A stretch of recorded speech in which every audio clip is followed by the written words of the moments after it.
Alright, so this video is sponsored by Oreo. But no, I'm just kidding. These are just like my favorite cookies, and they're the holiday cookies, so they're amazing. Anyway, I am currently using a Pixel 3 device, so you're going to have to excuse the audio and video quality issues. That said, I was at Best Buy earlier today, and as many of you already know, they have the Google Pixel 6 and 6 Pro series on display currently for anybody to play around with, as well as everyone that already knows about the embargo act with the Pixel devices being sent out to larger influential YouTubers and whatnot and reviewers. They're very limited on what they're able to talk about. So basically, they can talk about things like the overall aesthetics from the hardware perspective, and then they can show you the home screen, and then the internal specs as far as what Google has already basically come out with and told all of their viewers. So that said, individuals like myself and many others have taken it upon themselves to just go to Best Buy and do their reviews, or at least play with the camera, etc., etc. So basically, what I did was I went today with my kiddos and went to Best Buy and spent about 40, maybe 45 minutes playing around with the Google Pixel 6 and the 6 Pro, and just going to give you my initial thoughts on what I did test out. Some of the bullet points that I actually did test out. I did the haptic feedback, the touch responsiveness, obviously the cameras, and the video capabilities, and then also I compared the refresh rates and the overall screen quality. And of course, this is all personal opinion, so you guys, when you get your own unit, you can play with it yourselves and find out for yourself what you think. But anyway, I'm going to jump right into it. As far as the Pixel 6 Pro versus the 6, there is a huge difference, specifically with the front-facing camera. Obviously, you know that the front-facing camera on the Pro has an 11 megapixel sensor that's capable of recording 4K resolution, as well as 1080p for basically 60 frames per second. And the regular model is only capable of recording in 1080p versus that 4K. So immediately there's a huge difference. I posted a video showing the 4K side by side with the 6 and the 6 Pro on the 1080 for the 6, and then the 4K on the 6 Pro. It's a big difference. And then I did a side by side comparison utilizing both of them in the 1080p format, and I noticed, and maybe this is just due to the screen, or maybe it is due to the sensor in the actual phones, but the 6 Pro series seemed to be a little bit more warm and a little bit more saturated, and that was specifically side by side comparing the 6 and the 6 Pro with the 1080 front-facing camera video quality. So the 4K looked really nice. I noticed, as far as when I was kind of panning away from my face and seeing how the autofocus was, it seemed to just stay focused at all times. There was no jittering, there was no stuttering. Everything was very, very smooth and very comparable to the iPhone 13 Pro that I've played around with. As far as the overall quality on the 6, it did have obviously less. I would just say less saturation, less warmth. It seemed a little bit more cold. Also, and maybe this is just due to the fact that it needs to be updated. The camera, Gcam, needs to be updated, but it seemed a little muddy and washed out to me comparing it to the 6 Pro. Now, obviously, I can't really say the 6 Pro versus the 6 and compare those side by side when it came to the 4K, because the 4K literally was just like night and day difference. I mean, it just blew the 6 out of the water. That said, going to the rear-facing cameras, I tested out portrait mode. I actually tested out portrait mode on the front-facing camera as well as the rear-facing camera.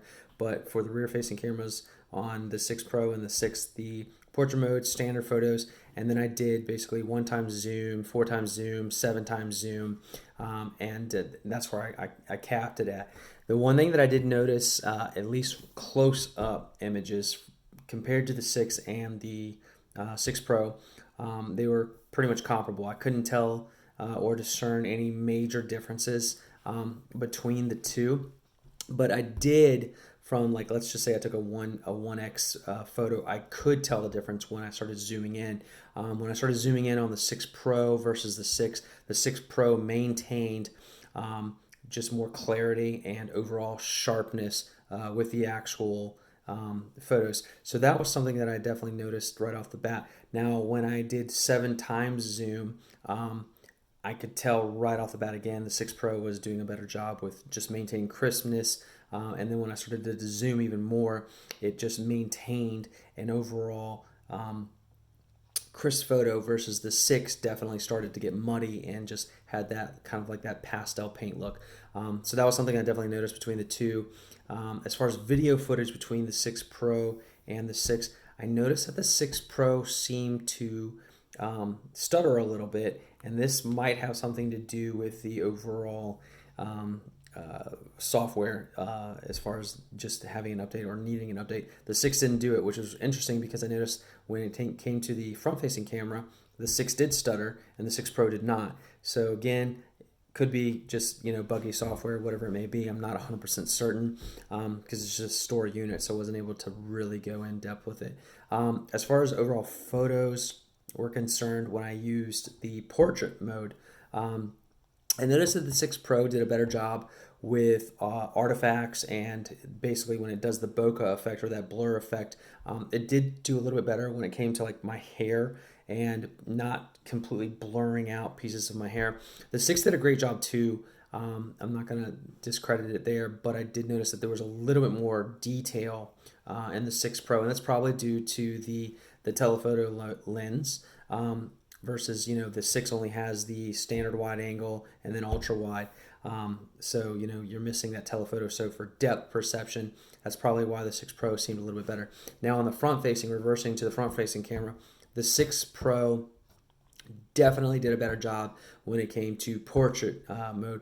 And again, you're looking at an 11 megapixel sensor on the 6 Pro versus a 8 megapixel sensor on the 6, and then also you've got a wider field of view. So I was taking some photos with my kids and whatnot, and overall both were great, but the 6 Pro definitely did a little bit better. Again, less artifacts, a little bit more detail, a little bit more crisp. But again, I noticed that it was kind of saturated, a little bit more warmth or warm tones to the 6 Pro versus the 6 seemed a little bit cooler. That might be a software thing. It could be due to the sensor. Again, I'm not 100% certain. That aside, I would say if you were specifically looking at camera capabilities and you're utilizing zoom, obviously you're going to want to go with the 6 Pro because overall the quality was slightly better. When it comes to just standard photos and even portrait mode, when you're not zooming in, it's really indifferent. There's hardly any differences other than, again, just a little bit more fine detail with the 6 Pro, and that's probably due to the telephoto lens. That aside, I touched, and this is actually interesting, I was playing with the haptic feedback and the touch responsiveness on both phones, and the touch responsiveness on the 6 seemed to be a little bit more accurate than on the 6 Pro. However, the 6 Pro, as far as the haptic feedback, it seemed to be stronger on the 6 Pro than it did the 6. Now I had that, I looked into settings and they were both set to the same settings on the haptic feedback as far as the strength was concerned. I think they're both on medium if I remember correctly. And it just seemed that the 6 Pro had more haptic feedback and the 6 had less. But again, the touch responsiveness seemed to be better on the 6 than on the 6 Pro. So that was kind of interesting. Another thing that I noticed, and this is going to the screens. So the screen is definitely better on the 6 Pro.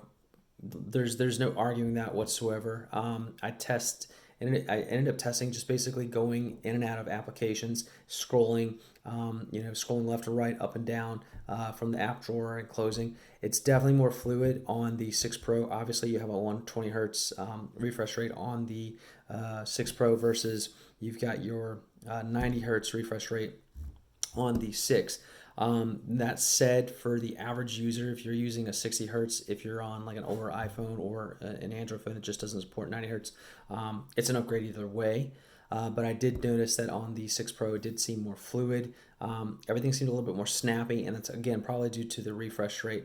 Now, a lot of you probably already know the 6 Pro is utilizing an LPTEO screen, so it has a static refresh rate that can go all the way down to 10 hertz. So it's probably going to be saving battery life overall. It's got a bigger battery too, versus the 6, which is 90 hertz, and I think it's got a static rate of 60 hertz. So that said, you're definitely going to notice a little bit of a difference if you're holding them side by side.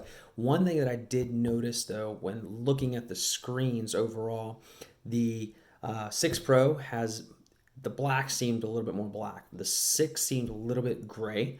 However, when I was looking at some of the wallpapers, identical wallpapers side by side, specifically black wallpapers, there's one of the Earth. It's like the live view wallpapers, but the Earth wallpaper on the 6 actually seemed a little bit more detailed as far as the coloring on the Earth, where the blue is, where the water is. It seemed a little bit more crisp, a little bit more detailed, and the blue seemed a little bit more blue. However, on the 6 Pro, the black seemed a little bit more black. So I don't know, maybe that was just because I was holding them side by side and I just couldn't get an exact overview from, looking at from top to from, overhead. So I don't know, maybe it was just me, but it did seem like the colors popped a little bit more on the 6 than it does the 6 Pro. However, I switched wallpapers to one of their Plant Life wallpapers, and it's got an orange background. It's like orange, basically like it's an orange flower with orange petals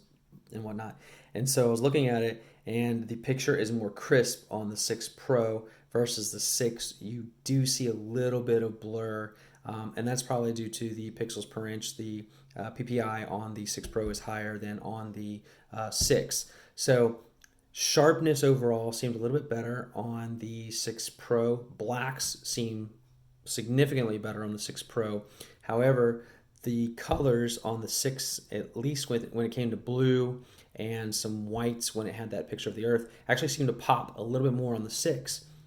Now, the last thing, well, not the last thing, one of the last things I want to talk about, I noticed form factor overall between the 6 Pro and the 6, you have with the 6 Pro, it's kind of an aluminum etched kind of siding, and that actually to me felt a little bit more comfortable than the actual finished or polished metal on the 6 Pro. Obviously, there's differences there too. You've got a flat screen on the 6 versus a curved screen on the 6 Pro. What felt more comfortable in my hand, form factor wise, actually was the 6. The 6 Pro, I liked, but I wasn't a fan of holding it. I wasn't a fan of the polished sides, because it just felt like it was a little just, I don't know, it's hard to say. It just didn't feel grippy, if that makes sense. So I was kind of, looking more for something that was a little bit more grippy. The 6 actually has a little bit more grip and does feel better in the hands. That said, I would say that overall form factor, I would go for the 6 versus the 6 Pro. But the overall polished look of the 6 Pro does look nicer. It's a little bit bigger, so obviously you're getting more screen real estate there. But the screen overall was definitely really nice on the 6 Pro versus the actual 6. Last thing, and this is it for initial impressions. Both of the phones, and again, I was testing the same applications, mainly the camera, but both of the phones were getting hot. That is something that's always been a sore point for me, specifically with Pixel devices. They always seem to overheat or get hot, specifically when you're utilizing extensive or intensive applications like running the camera in the background. They both were pretty warm. Now, I don't know if this is, again, due to the fact that they're test units. It could be fixed with a software update. Hopefully it will. But, for using these devices indoors and for the amount of time, granted, like I said at the beginning of this video, is between 40 and 45 minutes. That's a long time to be using phones. But they definitely were running hot. However, they were charged or charging while being used. So that might have something to do with it too. So I'm really excited about what's going to happen within the next couple of weeks. I'm going to get the phone in hopefully next week, end of next week, somewhere for however FedEx decides to ship it out to me from my carrier. But anyway, once I actually have it, I'm going to test out more of the devices a little bit more in depth, and then by that time there'll probably be 1,000 or more reviews all over YouTube. But I'm hoping at least this gives some people a little bit of information as to what to go for and what to lean towards. You're looking at hardware specifications for the 6 Pro versus the 6, and there are some subtle differences. 6 Pro has 12 gigs of RAM, 6 has the 8. For me, the biggest thing though, and helps me lean towards one with the 6 Pro, is the fact that it does have the 4K resolution recording capabilities on the front face camera, because that does make a huge difference, specifically if you're doing videos like what I'm doing right now, or if you're just doing video calls or conferencing or whatever it may be. It definitely does make a difference. So the 6 Pro for me is probably the route that I'm going to take. However, I do wish that the form factor was more so like the 6. So there are pros and cons on each one. Obviously we know the differences between the cameras, between the two, but hopefully this will help you kind of decide as to what you want, if you can get your hands on one. And I will make another follow-up review that's going to be more extensive. I'll also slow down with what I'm saying, so you guys can kind of keep up, because I know sometimes I talk really fast and it's kind of hard to grasp everything, but I'm trying to keep this as short as possible for an initial thought, or initial thoughts review, whatever you want to call it. So that's going to be it, guys. I appreciate it. Hopefully a lot of you guys will be able to get something out of this, and I'll talk to you guys later.